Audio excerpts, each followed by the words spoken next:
How about you, General Torre? May violation ho ba sa arrest or detention ni former President Duterte?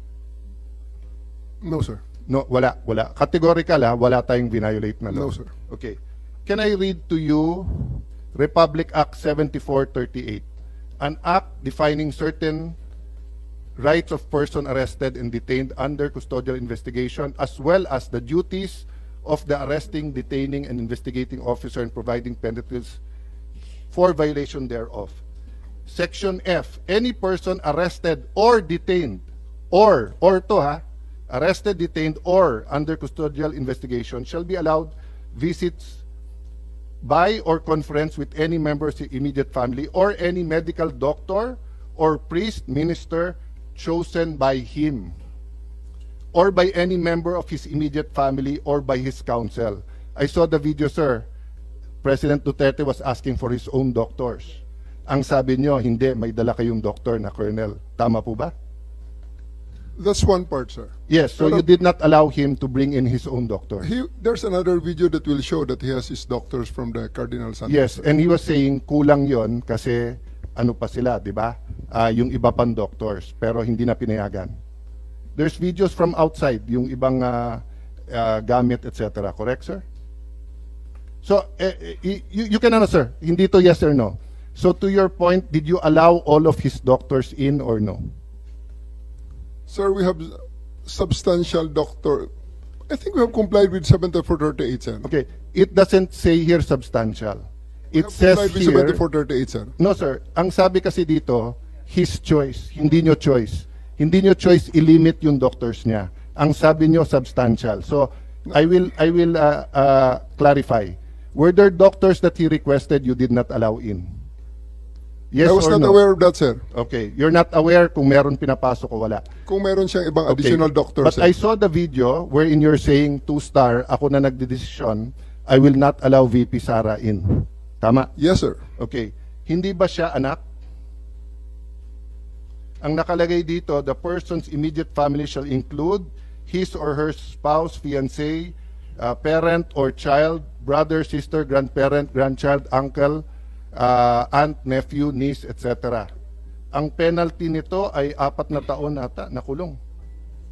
Penalty clause. Any arresting public officer, employee, or any investigator who fails to inform any person arrested, detained, or under custodial investigation of his right to remain silent and to have competent penalty of not less than 8 years. So, ito, sa letter B, any person who obstructs or prevents any of his lawyers, any member of his family, or person arrested, detained, medical doctor or priest of his choice 4 years.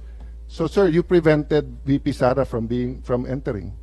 At the outset, sir, maraming salamat sa pagbigay sa akin ng pagkakataon na ito para maklarify yan, sir, dahil nung first hearing natin, sir, ay palagay ko na-explain na lahat yan, sir, at nagkaroon ng napakaraming mga... Nung first hearing, sir, ang pinag-usapan kasi doon na lawyer, ako, upon looking at the Constitution, kaming mga senador, we cannot appear before the court but we can practice. Pero ang presidente, vice president cannot practice. So kasama na ako doon at yung ibang nagsabing abogada. Pero nung nakita ko tong batas na to, nakalagay, pag anak, you cannot stop them from visiting. And nakita ko yung video, but sabi nyo nga, may kompleto kayong video, that's why I'm asking you, baka naman pinapasok nyo nang hindi ko alam. Sabi mo, 2-star, sir, ako na. Ako nagdesisyon nito, sir. I don't know if you use the word ako mananagot. So, simple lang question ko, did you prevent VP Sara from seeing her father? Yes or no? Can I expound on this, sir, before I answer the yes, Yes, or go no, ahead. sir? Thank you, sir. Kaya ako nagpapasalamat, sir, na ma-expound yan, sir. Dahil after the first hearing, medyo marami-rami ang lumabas, sir, ng mga misinformation regarding that matter, sir. Yes, sir, I did prevent the request of, I did deny the request of President Duterte for him to allow VP Sara to enter, sir. Kasi nga naman, sir, mag-alas 10 na yun, sir. And that is already around 12 hours after we first got him into custody. The VP has all the chances to be with the President earlier that day. We are expecting her. Actually, sir, mga alas 3 pa lang, may information na darating siya. And kung gusto talaga nilang pumasok, sir, pwede naman, sir, eh. Kasi, Hinadlangan mo nga eh, di ma'am, ba? sinundo, Parang ma'am, sa loob ng Sinabi Villamor. nga ninyo na hinarang, di ba? Yes, Sabi ma'am. nyo, Ito, kasi ma'am, gabi na, I matagal did. na.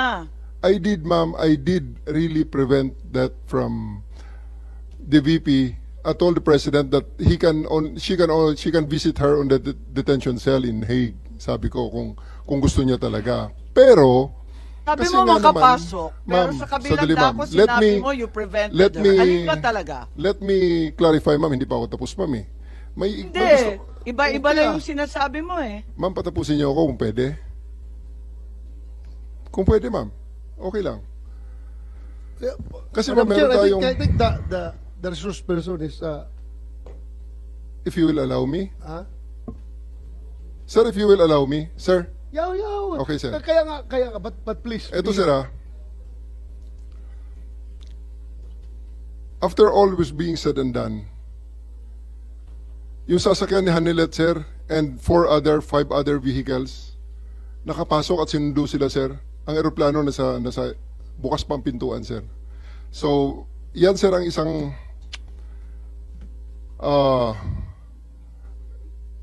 tumayong balahibo ko nun, sir, nung panahon na nakita ko, naku, andyan yata si VP Sara, andyan si Bongo nakapasok na. Kasi sinusundo na, sir, si Hanilet at saka si Kitty, sir, ng kanilang mga sasakyan, together with the other entourage. Bakit nila sumabay dun, sir, sa tarmac? Bukas pa naman, sir, ang pintuan. Alam mo, Madam Chair, Sir, Nick, Sir. you That's a new ibig mong information, sabihin sir. kung pwede pumasok yung si Ma'am Hanilit at saka si Kitty, gusto mo ring sabay-sabay na sila. Sir, ganito.